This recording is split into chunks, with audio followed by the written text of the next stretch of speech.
Here we are in the GIMI think tank. This is a platform that we have weekly on Wednesdays, basically 9 a.m. EST time. We meet together with our innovators around the world. This is a platform where GIMI has established to meet more often, not only with GIMI partners, but also with other experts from around the world and outsiders who want to know more about innovation.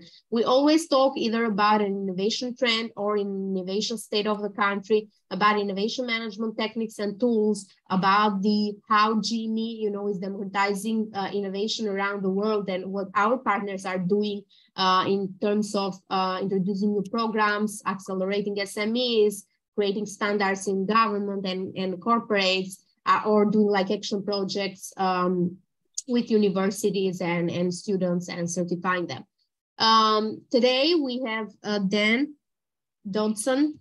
I'm really glad that we have Dan, and Dan is the System Director and Digital Health and Innovation at the University of North Carolina Health. He's talking about innovation in healthcare, and I'm glad to have a speaker in this theme because it's very important, and it's one of the themes, basically health, which is we are talking a lot in our projects about the trends going on, but it's good to have an expert who can fill us in with like the latest trends. What are the innovations that you are doing there in the center? And basically, how do you predict the future around this sector? And Dan is a digital health evangelist. In his current role, he's leading digital transformation in like shepherding cross-functional teams to deliver solutions for healthcare. He's focusing on digital health technologies, which generate system growth, which enhance patient-centered care, evolve care delivery models, promote population health, and support innovation and research. Dan has successfully implemented these digital health products and services, including telehealth, mobile, unified communication, marketing technologies, and emerging technologies. I'd like to know a lot more about these, examples that you then can talk us by touching, close this sort of innovations that you have been applying with patients, how these are affecting patients, service, and how these are affecting the satisfaction there, and of course the efficiency there. Dan, please feel free to introduce yourself, and you have the floor for the presentation. All right. Well, I appreciate that very nice intro. I am going to share my screen, and then we'll sort of get into the presentation here. Let me make sure. Okay. Now I got to make sure because I've got multiple screens going. So are you guys seeing the presentation? Yes, we do. Just would be like okay. a full screen. Okay, there you go. That's okay. Great. You're seeing it there. Okay. All right. So yeah, I appreciate that. So I've got a little bit of a different, I'm going to start at a high level and talk a little bit about healthcare in the United States. We have a very, very diverse audience here. So it'll be really interesting to get others' perspectives in this. So I'll tell you a little bit about where Edgar and I work. So we are part of UNC Health. That is a healthcare system in the United States. We're in North Carolina. If you're familiar with North Carolina, we're on the East Coast or the Mid-Atlantic area. We're considered a mid-size healthcare system. The state of North Carolina actually owns the healthcare system. We are an academic medical center, which means that we are tied to the University of North Carolina, a big university here. And we have our medical school here. So we do a lot of research and teaching as well. And we have, if you see, this is the state of North Carolina, you see that we have hospitals. We have 16 hospitals, about 20 hospital campuses across the state. And then we also are tied to a clinically integrated network that we call Health Alliance that brings in a lot more providers and stuff. So I'm going to talk really more about the perspective of innovation in healthcare from the US perspective. And as many folks are familiar, the US is a unique market. And there's challenges that we face that maybe others don't quite have to deal with quite as much. So let's go to the next slide. All right. So I thought what I'd start off doing is take us back 5 years. And it feels like that's a long time ago, but this is actually when I started at UNC Health, was back in 2017. And this was a survey that was done talking about innovation within IT. And just to sort of preface, you did a great job on the intro. Edgar and I work on the digital health innovation team, and we are in ISD, which is Information Services Division, which is our IT organization. So where sometimes innovation falls within maybe a marketing group or a dedicated innovation group or other group strategy, whatever it be, we're sort of coming at it from a little bit of a different perspective, from the IT perspective. But this was a research or a survey that was done from the College of Healthcare Information Management Executives. They're called CHIME. And they really work with a lot of the senior level executives within IT. And what they did is ask them, and remember, this is back in 2017, where did they really see innovation? What were their top priorities? And the thing that I wanted to highlight here is that almost 50% of senior level executives viewed innovation as really increasing internal operational efficiencies.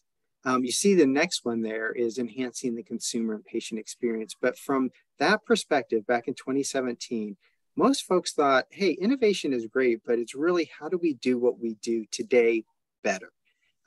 Almost a process improvement.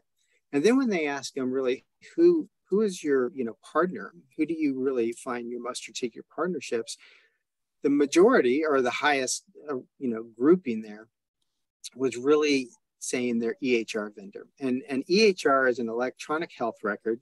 So as healthcare moved from paper files to electronic files, the EHR vendor is really that software that we use to sort of build our business around. So a lot of your medical record, your clinical information, your billing information, that all resides within that. So they were really looking at sort of the core provider of core clinical information, not necessarily others. And you can see a little bit of startups and other companies as well, but the biggest group was obviously within the HR group.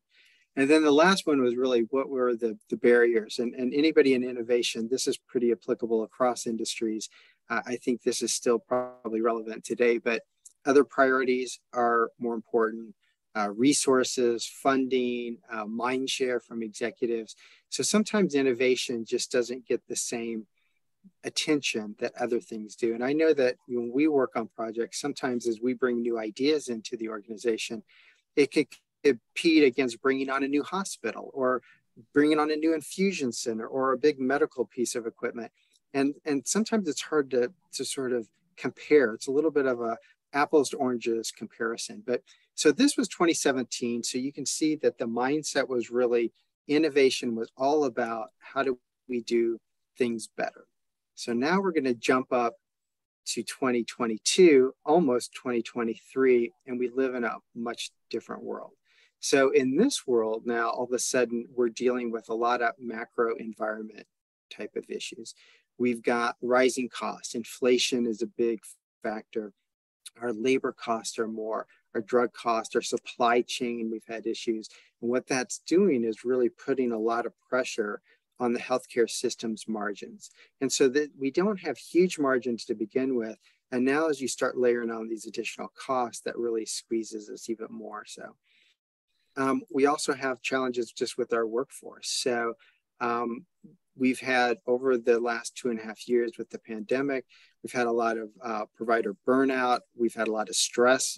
All countries sort of dealt with COVID, but there was really a lot of stress on our frontline workers. And so I just saw an article a few days ago that they estimated that about 334,000 providers, so doctors, left the workforce in 2021. And so we were already looking at a shortage of providers, and now we're losing more and more people out of traditional healthcare. And so, some of these crises I mentioned, COVID has been the huge one over the last 2.5 years. We're sort of coming out. I think we're just become more familiar with it. It's still there, it's still around. We have some other things going on within the United States legislature that are potentially affecting our healthcare. And then we've actually got some potential new diseases that we have to worry about, monkeypox and things like that. So there's a lot of macro stuff that's now impacting healthcare, as well as most every other industry. But another nuance that we're facing that's sort of new to us is that traditional healthcare, it used to be, and in the United States, we have healthcare systems that some of them are very large, and they may cross a large part of the US. We obviously have government parts of it with our Medicaid, Medicare, but we also now are having new entrants, and we call these really more the disruptors. So your high tech, so your Amazons, your Apples, your Googles, your Microsofts, they're all starting to get into healthcare more and more, and they've been dabbling in this in different areas, but now you start to see with large acquisitions. Amazon just did an acquisition of One Medical. There's an article here about Apple potentially getting into insurance. And so what we're seeing is they're moving from more of a vertically integrated. So maybe they were in a certain technology and now they're getting into direct patient care. Walmart has opened a lot of clinics. CVS, which bought Aetna, which is an insurance company, a payer. And some of our payers are now starting to get into systems where they're actually bringing in providers to do direct patient care. So it's not just the payments for it, but it's actually also doing patient care. So we've got these macro environments, and now all of a sudden we've got all these new entrants coming into the industry. And so that really puts a lot of pressure on the healthcare systems. How do we innovate? How do we keep relevant? How do we stay relevant to our patients? And so, I threw this at a very, very high level. We could probably spend a lot of time talking about all the different areas within innovation within healthcare, but I thought I'll just throw three high levels. So the health policy innovation, and this is really a little bit unique once again for the US, but we're shifting from a fee-for-service model to a value-based care. And a fee-for-service is really, if I'm getting my knee replaced, I would go to my doctor. My insurance will pay for a certain percentage of that. I would also have to pay for that. And the doctor and the healthcare system makes money off basically sick care or medical care. So as people come in and get medical services, we get paid, basically. That's a simplified version of the business model.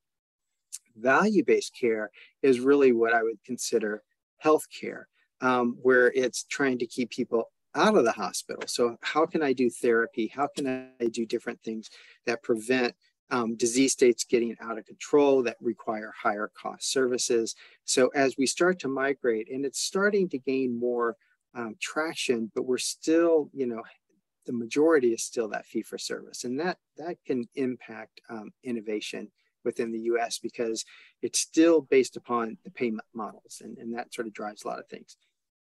The Affordable Care Act that was introduced a number of years ago, still somewhat of a contentious topic in the United States, but that is starting to move us to the right direction of sort of offering more medical services. So our policy is a big area that we can focus on innovation. The other side is clinical innovation. So here, this is where we're using new innovative services to help actually within the clinical care of patients. And so precision medicine, this is really identifying certain drugs that match with your genome or your DNA. So, a drug that may work very well for me may not work very well for somebody else. And so you start to target that. You can also have like artificial intelligence, and this is used a lot of times in like a radiology or looking at films. And so looking at tumors or oncology services, you start to see that. But technology is starting to come into like clinical decision support and really helping providers provide better care. And then the third one here is the patient engagement and the digital health. And this is where our team really focuses a lot on. And if you think about over the last 2.5 years or so with the pandemic, we've really seen a shift in just the patient's attitudes. And so we need to stay at parity, because now that you can order your groceries through your mobile phone, you can go to a restaurant, you can do Zoom calls. I mean, as we're doing this Zoom call, but everybody's familiar with streaming services. Virtual care was really big. And so as a healthcare system, we need to look outside of healthcare and look at what else is going on within industries, and make sure that we're sort of following suit there. And also that consumers' behaviors are just changing. They're not always, it used to be the doctor-patient relationship, and if the patient would always do what the doctor says. We see some of the earlier, and I'll touch a little bit more on this, but we see some other age groups who are not necessarily tied to a healthcare system or to a primary care physician. They shop around, they look for who's most convenient, who's got the best price, who offers me the greatest services. And so that's where, once again, we need to be much more innovative in the work that we do. So, I'm sort of talking to the experts in innovation, but if you guys are familiar with the Dodson's 10 different types of innovation, I find this as sort of an interesting chart and a different way of looking at things, because I know when I talk to folks sometimes about innovation, there's always that idea of this really revolutionary product. It is the flying car. It is the, even like when the iPhone first came out, we know the radical innovation versus incremental innovation. But people don't think sometimes it could be a new business model. It could be a new process. It could be revamping how we reach out to our patients or our consumers, and service and branding. And so you really have to look at the whole ecosystem. And that's where I think that previous slide, when we think about policy or clinical care or that traditional new products and services, where does innovation really fall, and where can we make the biggest difference? And so if you think about the patient's health journey, and so this is really more of a digital journey. And if you think about how a patient traditionally comes in and experiences healthcare, they may have that front end work where it's a triage or a symptom checker. So like, do I need to go to an emergency room? Do I need to go to an urgent care? Do I just need to set up an appointment with my provider? Do I need a virtual visit or whatever?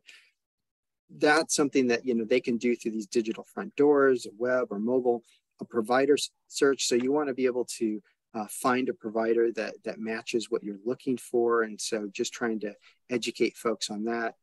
Scheduling, people don't like to pick up phones and talk to people anymore. They like to text. They like to use a chatbot. They like to do self-service and do those things for themselves. And then as they actually move into coming into the clinic, or it could be a virtual visit, how do we make that process easier? Like your intake forms, your insurance, and those types of things. A virtual visit, there's some different things that we can do there. As you get more as a patient, when you get your prescriptions refilled, or a patient portal where you're actually communicating with your care team, these are all the tools where there's opportunity for us to be innovative and change that experience that's been done for the same way for years and years and years, but now there's a lot of external forces pushing us to do things much differently. The in-person procedure, that gets into a little bit of the clinical stuff, and then the follow-up and remote monitoring, and then ongoing monitoring. So in the United States, we have issues, some health issues such as hypertension, diabetes, chronic heart failure. There's a lot of things that are very prevalent. And so how do we monitor and keep patients healthy so that we can keep them out of the hospital? And once again, that is really a key part of that value-based care. How do we make sure that patients, we catch something early, versus letting it get really bad and then they need emergency care and it gets very expensive. So these are some of the areas that we really want to focus on where we do our innovation. And this is probably a tough chart to read, and I'm not going to go into a lot of details, but this is from some research that we did a couple of years ago, actually. And the question was really around where do people get their information? And sometimes we joke in healthcare that our biggest competitor is Dr. Google. So, everybody goes to the internet. So this actually, I thought, well, how does this compare? Where do people get their information? If you need information on healthcare, who do you go see? And if you look at the top, and it's broken down by age segments. So these are, your Gen Z, your millennials, your Gen X, and your baby boomers, sort of the generations here in the United States, how we identify. So Gen Z is the younger, and as you move up to the older demographics and baby boomers. And so you can see sort of who would reach out to their doctor to seek out information. And then if I scroll down there, you'll see Google, and you'll actually see 3 out of the 4 segments would reach out to Google more than they would reach out to their doctor. So Dr. Google actually wins over your doctor. But there could be a lot of reasons for that. We also see social media has a big impact on that. And as we all know, social media and the internet are probably not your best sources for healthcare information. But the reasons could be, it could be a simple question. And I don't want to bother my doctor with it. I can just look it up really quickly. It could be that I don't have a doctor. I don't have a primary doctor that I would reach out to, or I just don't see that doctor very often. When I go in for an annual wellness visit, that's great. But, what happens when I'm not in with that physician to talk with them? And so this is another example of how do we look at those different types of people and find out, like, how can we communicate to them better? And how can we make sure that we're providing information in a way that resonates with them? And so this is another little bit busy chart, but what this is really to show is the mindset shift that we're making as healthcare. And so, if you think back on that slide when I talked about the 2017, and the majority of folks were all about process efficiencies, and then they had a little bit of, patient experience and patient engagement. Now this is really changing. There's much more of a focus on how do we view, moving from that patient perspective to a consumer perspective. And consumers sometimes can have a negative connotation. People think of, consumerism, and, doctors like to think of patient-doctor relationship is very important, and that still exists, but we're all consumers, right? You make a choice of where you go get your care. We find that now people may get a referral to a specialist, and they may not go to just who their doctor says. They may take a step back and say, hey, I'm gonna go shop around a little bit. But in this chart, I'll sort of try to go left to right and hit it at a high level. But we have now a lot of different data that comes in on these patients. We have information from our EHR, and that gives us information on their medical record, appointments and where they went and prescriptions and what drugs they're on and things like that. But that's just a very small piece of who that person is. You also want to take into consideration maybe their wellness information, their fitness, if they have a Fitbit, if they have an Apple Watch, how do we get that information to be able to see trends? How do we get information on where they, if they search on social media or the web or other data sources to just help us build a profile that really helps us understand that person versus assuming every patient is the same. So as we saw with where do people find their information, this is applicable across who's more apt to use technology, who's more interested in using other types of things. So we try to build this profile, we layer on any medical conditions they have, and then this is where we get into the predictive and thinking about artificial intelligence and machine learning and sort of those next best actions and saying like, well, if you're doing this, let's also do this, let's be cognizant of certain things. And so we can develop a care plan for these patients that are much more targeted to them, deliver it in a way that resonates with them so that they actually will follow that healthcare plan and not, abandon it, and then deliver that information in a way through sort of this omni-channel approach. So if you're more comfortable using text on your phone, we should do that. If you want to use voice or voice apps like an Alexa, we can do that. And so, it's really looking at that whole paradigm and taking a little bit of a shift. And so, in our space, and these are just sort of reflective, once again, we look at this as a lot of the digital health tools which really drive innovation. And we can use this from the patient perspective, but we can also do this from the provider or the clinician, so your nurses and doctors and frontline staff, and then also from your employee perspective, right? So how do we introduce tools that make just people's jobs easier to do? And so innovation is always sort of at that center.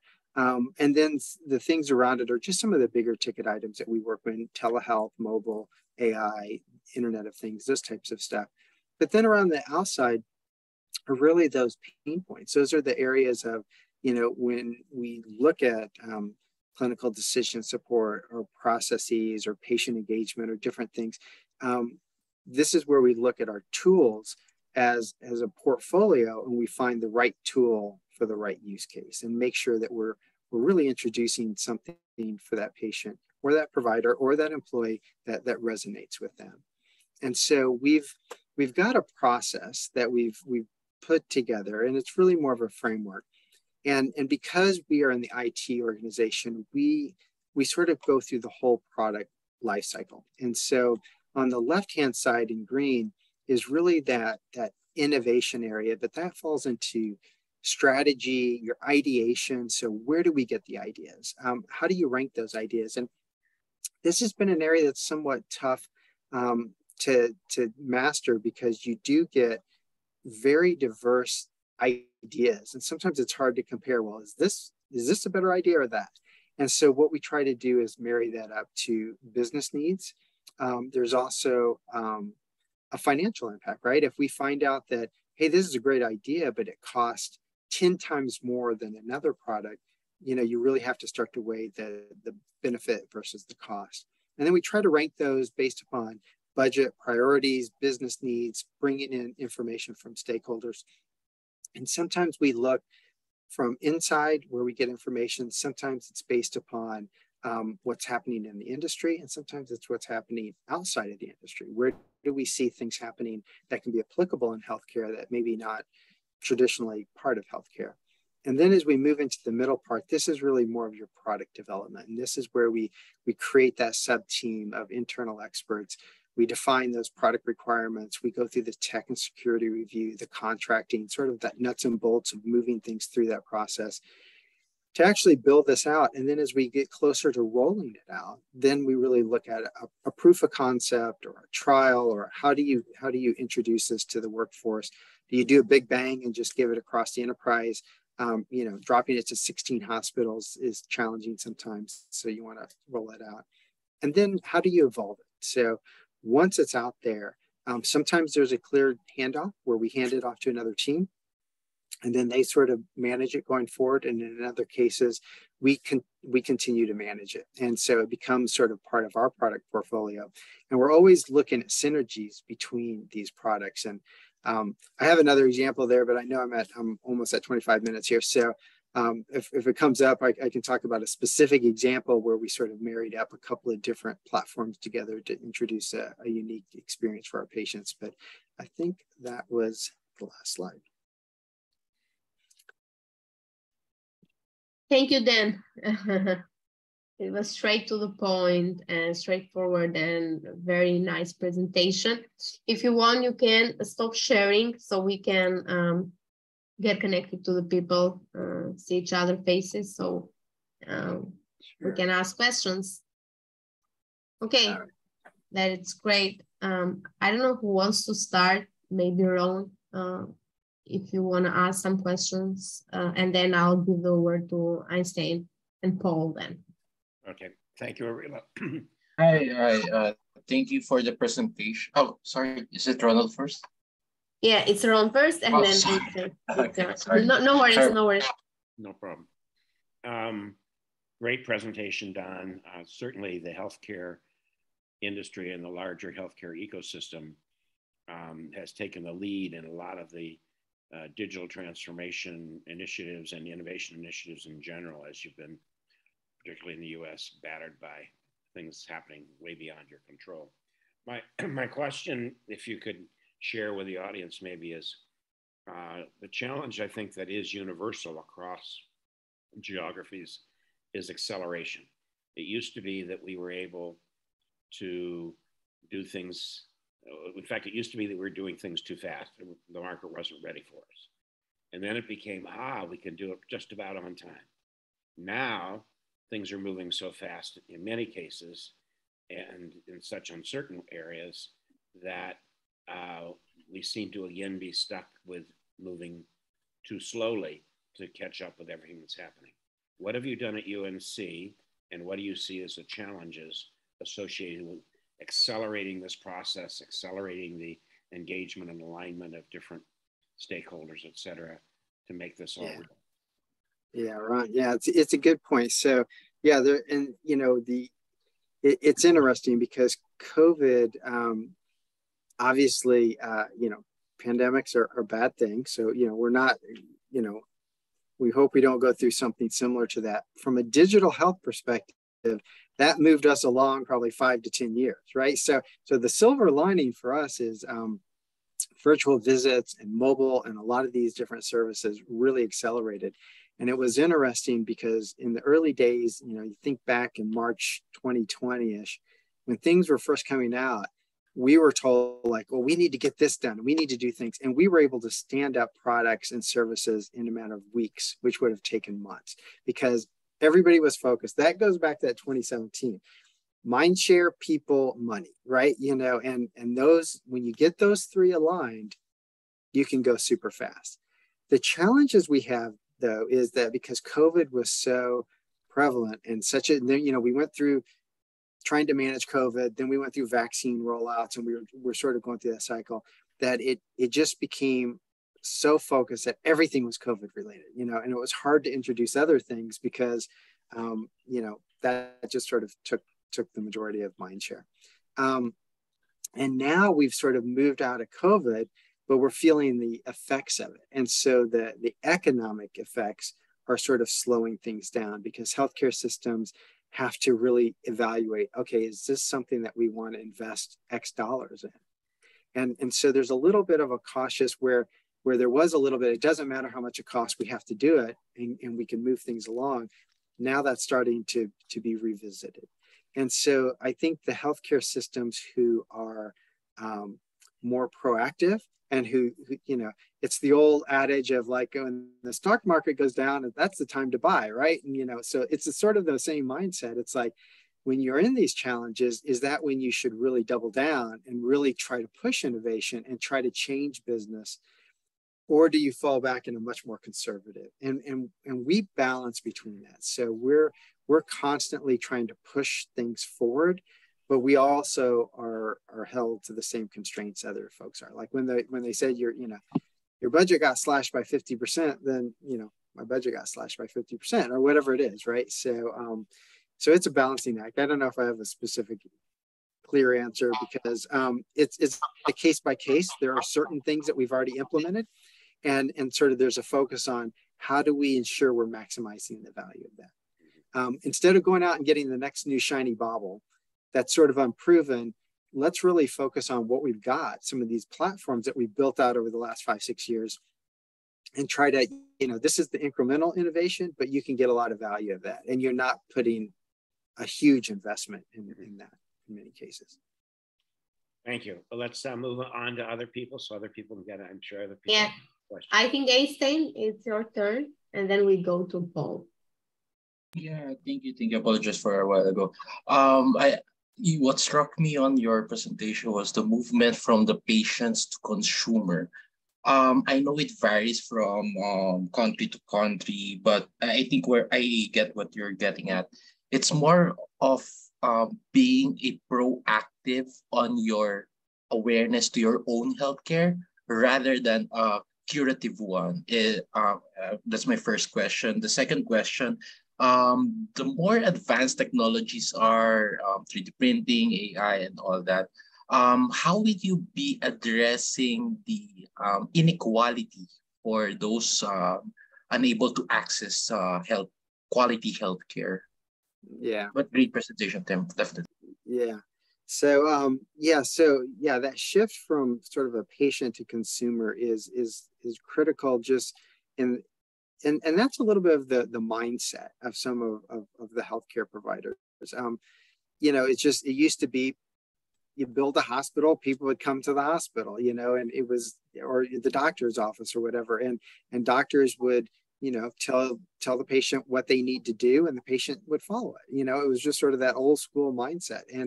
And people's attitudes have changed, right? And with these new competitors, you know, they have a lot more telehealth, or they've got more services that are on demand, urgent care. And so people are like, I don't care who I go see. I just want the issue resolved. And that's where the world has just changed, and technology's changed. I've been in tech and this type of industry for quite a while. And just what's available has made it much more prevalent. So like, if you're familiar in your just everyday world of using certain services, that will bleed over. That's once again what I was talking about, the healthcare side of it. So so with that said, that is sort of the shift in mindset. The disparities, and you know, that is something that's always a challenge. And you have certain areas that don't have maybe the same technology or the same access. That's where telehealth really has helped, because you know, folks who are in rural areas, North Carolina has rural communities, as well as we've got some bigger cities. And so those folks who are in rural communities, you really have to figure out, like, how can we serve them in the same ways that we serve the people who are in our larger cities.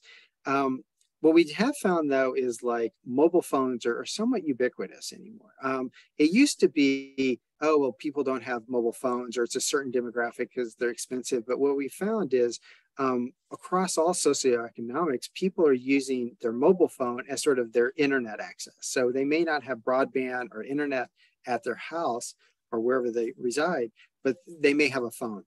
And so we really try to do a mobile first strategy of like, how can we bring a lot of these services to the mobile, so that sort of helps them. And then a lot of our things outside of digital health are really like when we were doing vaccines and different things, we were doing mobile in the sense of like a vehicle, you know, like a truck, like vaccine, and we would go into the communities and actually provide care. We would come to them versus having them come to us. That's great, Dan. I think it's Paul's turn, and then we'll go with Alice. Great, thank you. Good morning, everyone. Well, morning from me. Dan, I was curious to know, oftentimes innovation comes, you'd mentioned the regulatory kind of push. You also mentioned technology just brings up new opportunities, but there's this space in between technology and regulation. I'm just going to refer to it broadly as like the standards space. So when you think about the healthcare sector technology, we've seen, I think recently with the HL7 fire data interoperability standard, that space really maturing, sort of this kind of regulatory standard, an open standard, and then you've got, you know, because it's facilitating technology or data interoperability, it seems to be really nurturing a lot of innovation in the health space. So I wondered if you could speak to that, this opportunity right now to really see change broadly in health because of how this interoperability standard, particularly, and maybe standards more broadly in technology for health, are pushing that. Yeah, and Paul, you bring up a good point. I mean, interoperability has been sort of a major issue, right? And so within the United States, our EHR vendors, we have a number of different ones.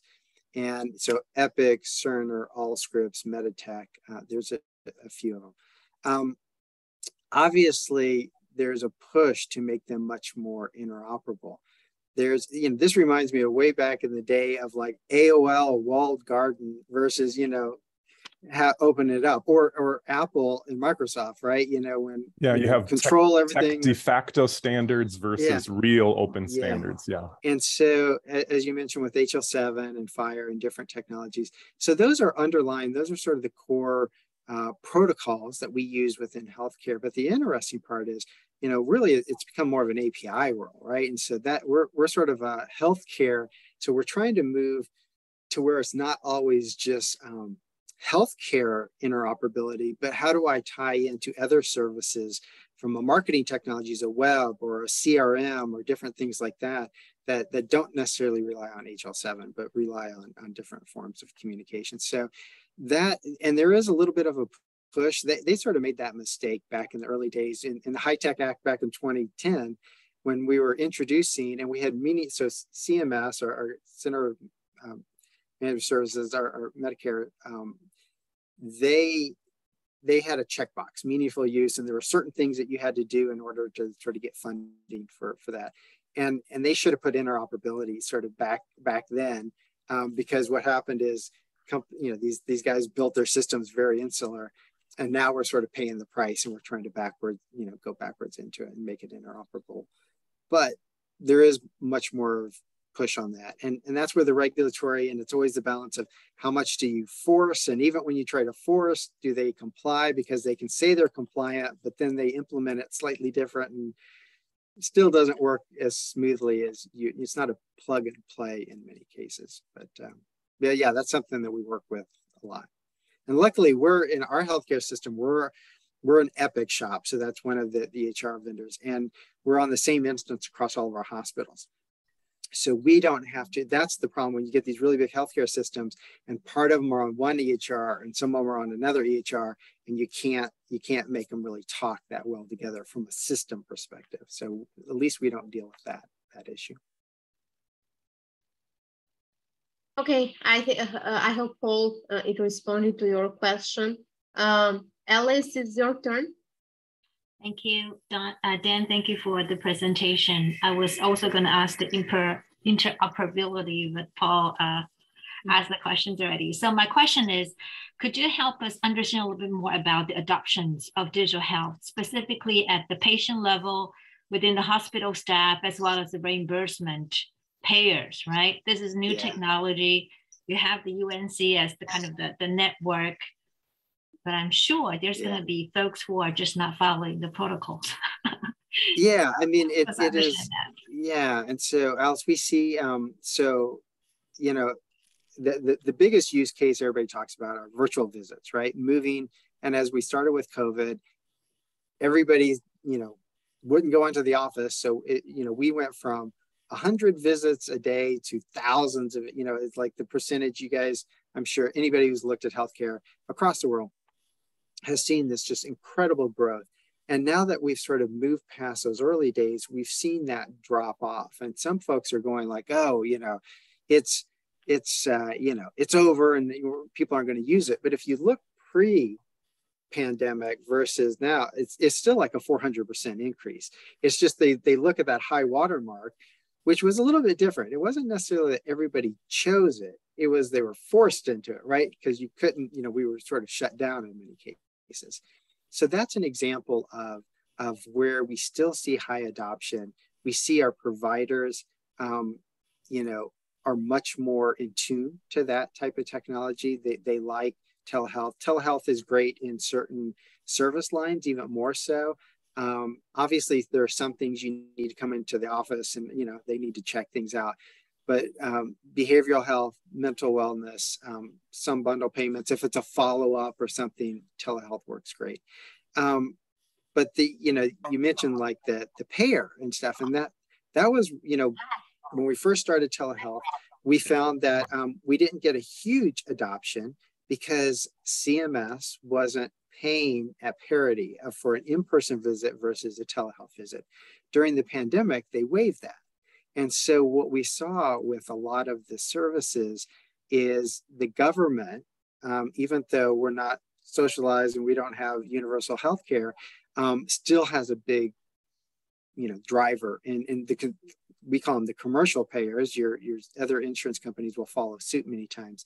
So a lot of times it comes down to payments. And, like if the waiver, and so CMS had the waiver, they allowed some different things. We could have a provider cross states. We're all within the state of North Carolina, but some healthcare systems cross states.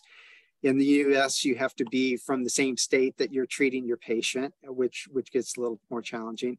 And so as now COVID's sort of passing, there's a little bit of the regulatory side of it, because we don't know necessarily if they're going to continue paying for it in the same way or if things are going to change back to the old way.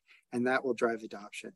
From a patient perspective, you know, we see different things taken out. The mobile app, we see really doing very well. Telehealth, we see doing very well. Sometimes we get into very specific chatbots or care plans, and that sometimes depends upon the person and the disease state. Some people are just much more in tune, but that goes back to my conversation about I may need to communicate and encourage you differently than I would Paul, right? You know, just because behavior and lifestyle and whatever else. And so that's what we're trying to do. We're trying to customize that experience to help drive that adoption.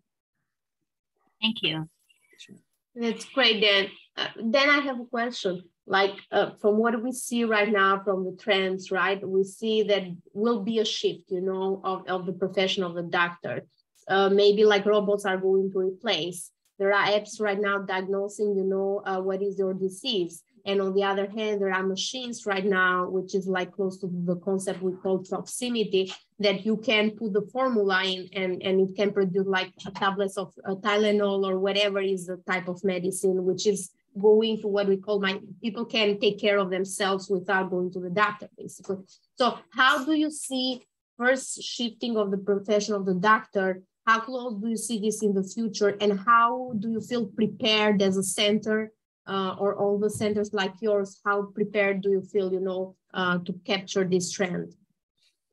Yeah, I think that, you know, that fear of being replaced by, you know, if you guys are familiar with IBM Watson. And so that was in the US, you know, it was a big AI and it was going, you know, they did some things on like Jeopardy, a TV game show, or chess or different things. And Watson was going to replace, you know, it was going to take all this information, have the latest, greatest, and it just didn't do very well. You know, never really took off.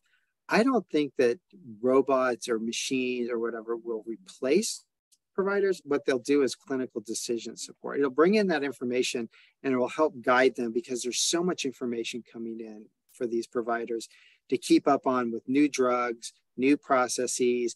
You know, you look for evidence-based medicine. So we want to make sure it does what it's supposed to do. So what we've seen is really a shift, not so much in moving away from like being replaced, but changing the role of the provider. So the provider can be, instead of dealing with a lot of this stuff that other people, so what we have, or we call them, they call them APPs, but they're basically your nurse practitioner, your physician assistant, you know, those types of folks who can prescribe and see patients, but they're not a provider. They're you know, we have nurses and registered nurses, and this is sort of a level in between. And so we're seeing more certain things being pushed to those groups to handle. And then the provider is really overseeing it and using those tools to help facilitate it. But as a digital health guy, that's one of the things that we have to be very careful in our communication, because nobody wants to think they're going to get replaced. And there's a risk too that even with those algorithms and those machines, how are they making those determinations, right? You have to really trust the algorithm. And so like if it takes you down the path, and that's not the right path for that patient, you can't blame the machine, right? You know, it's still, we as the healthcare systems are responsible. So I don't think we'll ever, maybe someday down the road, you'll sort of hand that over to a robot. But I think it's more now used as just to help facilitate and speed stuff up. Information dissemination. I mean, you got to take a lot of stuff in, and how do I bring that information to you in a way that helps guide you? Yeah. Cristanto, you are on mute. Hi, Cristanto from Jakarta, Indonesia. Dan, thank you for your presentation. But I have a little bit of experience dealing with healthcare, but it's some 20 years ago when I consulted the Ministry of Health with the assistance of USAID, right? But that was a long time ago. But what I'd like to discuss is about the reality in Indonesia, being the Eastern Oriental countries. We have so-called the traditional healers or witch doctors, which actually still very dominant in the rural areas. which actually does not follow your model of so-called modern healthcare or modern medicine, right? Right. So they started with customer experience from the very beginning, right? Well, the doctors teaches us with the doctor-centered kind of medication, and then shifted to what you call it CMS, or the disease grouping centered. And now with the internet and the COVID, we are moving a little bit of customer experience centered, because doctor and patient have problem meeting each other, right? So yeah. The doctor loses power there. So my question is what do you think of your model to be applied in Indonesia or in Oriental countries, like even in China? Actually, they have a parallel system of traditional Chinese medicine, or TCM, and the modern medicine, right? Yeah. They go hand in hand, and I don't know which one is right or wrong, but it seems that they are going together. Yeah. Also in India, I think they have the Ayurvedic. It's known to be a official, or it is legal, or it is common practice, goes along with the modern medicine. So that is, I'd like to have your comment on that. And secondly is the recent development of genomics, right? So you have to start with individual patient as a unique individual person, which actually require a specific care, which is actually very much customer-centered, even more than what we know now. So what is your comment about future with the genomics? Thank you.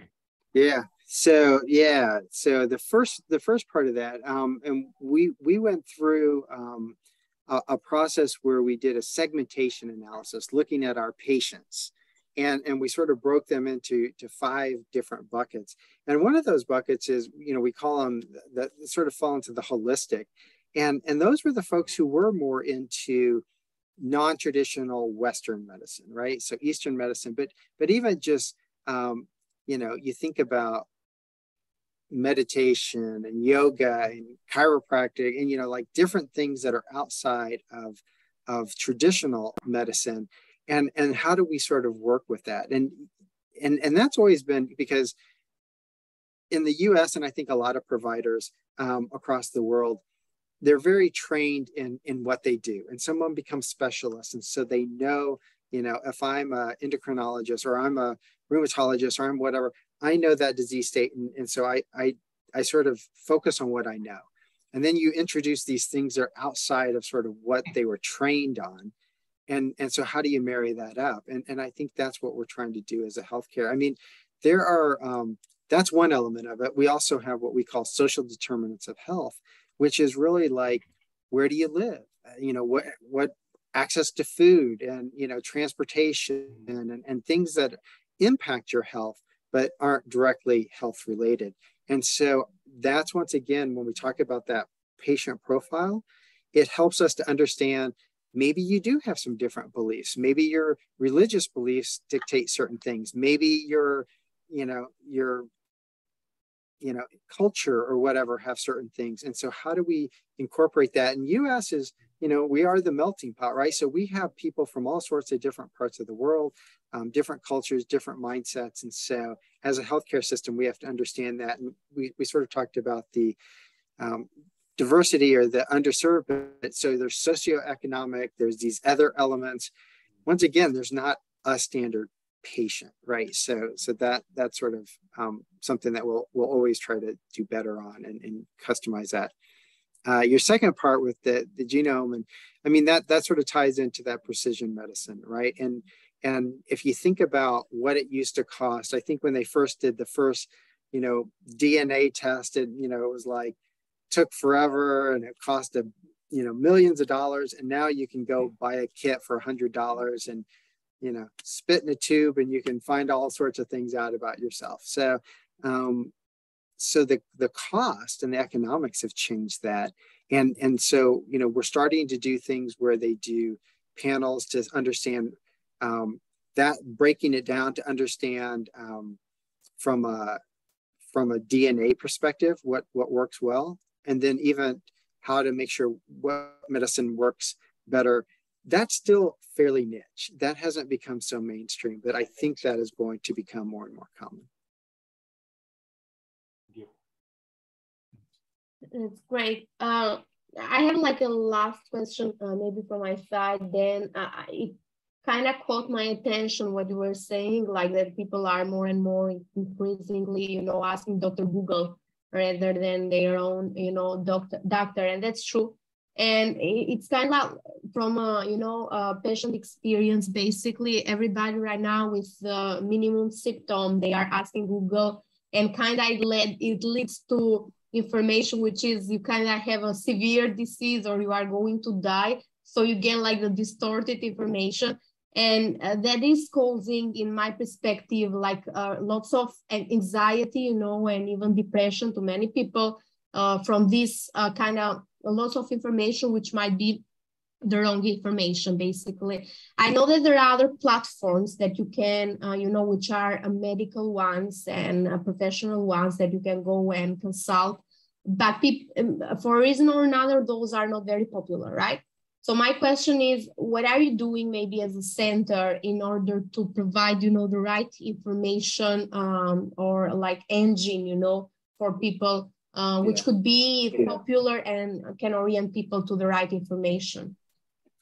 Yeah, and we've seen in some cases people really trust what we say, and then we've seen that there's other parts of the segment who don't trust. Like they don't necessarily, they think, well, healthcare, you're just trying to get, once again, we're in a different model than many parts of the other world. And so they're like, oh, you just want me to do that. You want me to come in because you want to get my money. You want, because there's a cost associated with that.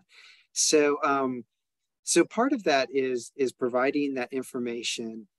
There's a huge trust. I mean, people trust their doctor and they trust their nurse. Healthcare systems and different things that, it becomes because that's a personal relationship. I know my doctor. Another thing is just sort of a brand. And so we have a pretty high trust level. So part of that is being established within the market. If somebody, that could be part of the challenge if, Amazon comes in and they said, hey, we're going to do your knee replacement. You'd like Amazon probably for delivering stuff to your door really fast, but do you want them to do your knee replacement versus a healthcare system that's been around for a long time? So some of that is trying to make sure that we promote that honesty and that trustworthiness so that people do trust what we say. Another part of it is bringing in information that maybe is outside. So from our CDC or the FDA or government sources, or even there's some medical systems like the Mayo Clinic who share a lot of information, or Cleveland Clinic, and you can sort of use that information and then they don't view it as like, well, it's not us saying it, it's a third party. There's like a WebMD and there's some other services that are out there on the internet. Which are much better, sources versus, your uncle's Facebook page or, some random site that, like you said, everything becomes the worst disease and you're going to die in 3 days. And so looking on the internet causes a lot of challenges. But if that's the easiest path, that's where we need to make it much more easy for people to go to us to be able to find information that is easy. There's another thing called health literacy, right? So anybody who's been in healthcare knows that, half of our words are super long and complex and people don't know it by the technical, are you a cardiologist or a heart doctor, right? So people know, oh, it's a heart doctor, and you say cardiologist and they may not know what that means. And so like, we need to make sure that we communicate in a way that's understandable to people too, and share information that's digestible. Yeah, I was on mute, sorry. Hi, Dan. First of all, we'd like to thank you very much. We have met before because my team, and we are so lucky to work with you, Dan, on the project of innovation we have for level 2. My question, maybe I asked it, but maybe I will rephrase it differently.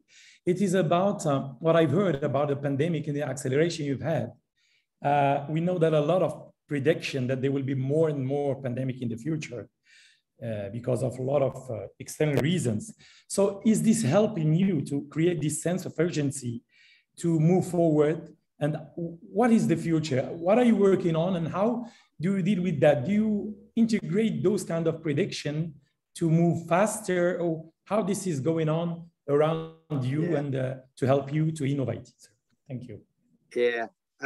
So the truth of it is there are so many different factors going on from, you think about another pandemic, and, I've sort of mentioned some of the other things going on. So health crisis, you've got climate challenges, when we have big storms or different things that has an impact on a lot of different stuff. You've got the economic factors, you've got regulatory issues, you've got, just a lot of different things.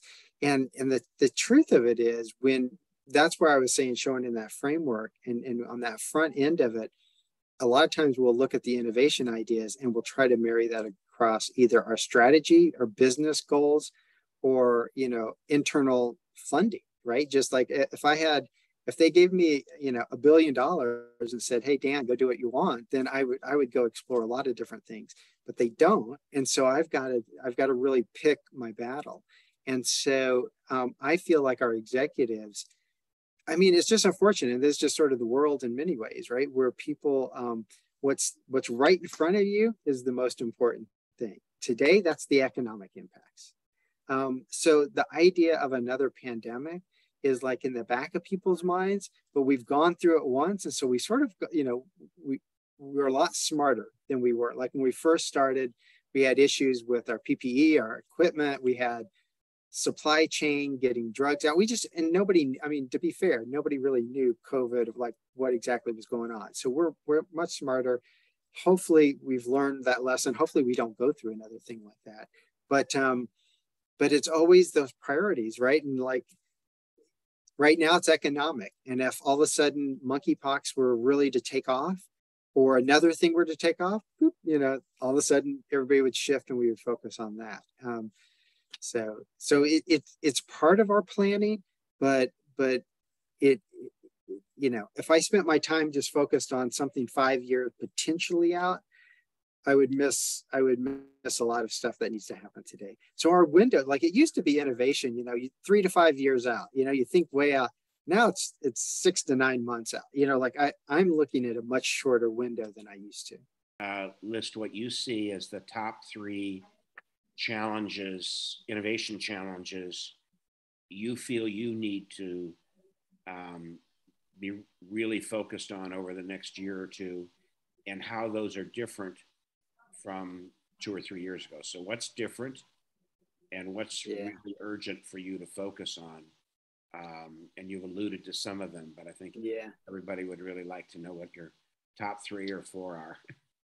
Yeah, it's sort of tough. One of the things that is becoming more and more popular is moving inpatient services, so in the hospital, outside of the hospital. So we call it acute care at home, virtual hospital. You hear a lot of these different terms. And the idea is, as our hospitals, especially during COVID, our ICUs especially, were really maxed out, right? We had a lot of COVID patients in our intensive care unit. And so, that didn't mean that people didn't still have heart attacks and everything else. And so people weren't really able to come in. And so there's been this desire to move patients, a certain acuity, meaning severity of their illness, and on certain cases. And this is once again where CMS funds has a waiver. So they're paying inpatient prices and allowing us to move patients out of the hospital into their home. And then we build services around that. And so what that does is free up capacity in the hospital. And so there's a trend now, just like with virtual care, to move care outside of an ambulatory clinic, an outpatient, or an inpatient in the hospital, and try to move them outside of that experience. And so even like ambulatory surgical centers, where now all of a sudden you can go in and have a certain procedure done that used to be done in the hospital, and now you can do it in an outpatient setting. So that trend, I think, is going to continue. So from innovation, which changes the paradigm, because in the hospital, I've got all the sort of ecosystem set up there. I've got my labs and my radiology, and my nurses are always there, and my doctors are on call and on doing rounds. And now all of a sudden you move some of that to an external site. So how do you build those services up? So that shift, I think, is a huge one. I think virtual as a whole is still coming up, but and this is where, you know, I'll get a little outside of traditional healthcare, but in the United States, and I'm sure it's common across the world, mental health is become the next pandemic, really, right? I mean, we have more. It used to be 1 in 4 people suffered from some form of from anxiety, depression to, you know, whatever it is. Now it's about 1 in 3, and so. And our staff is dealing with increased burnout.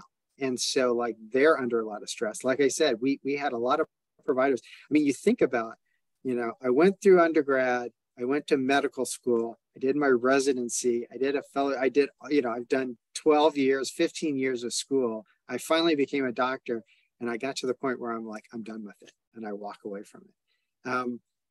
So that, I think, is the next area. And mental health has always been somewhat separated from physical health, because even on EHRs and stuff, the government didn't allow mental health providers the same funding as they did for other things. So I'd say moving from new forms of healthcare, bringing in mental health, and then that consumerism piece, I think that's going to continue, where people will, people are shopping for healthcare differently. They don't think in the same, you know, it becomes much more of a commodity to some extent. It's like, I'll go to this place for this, I'll go here for that. You know, if you can give me what I need at the time and cost, I'll go there. And that changes our model too, because you know, as you bring patients in, you want to build that experience, and you sort of want to keep them in your network. But there's no loyalty necessarily that's needed anymore. So that probably is another.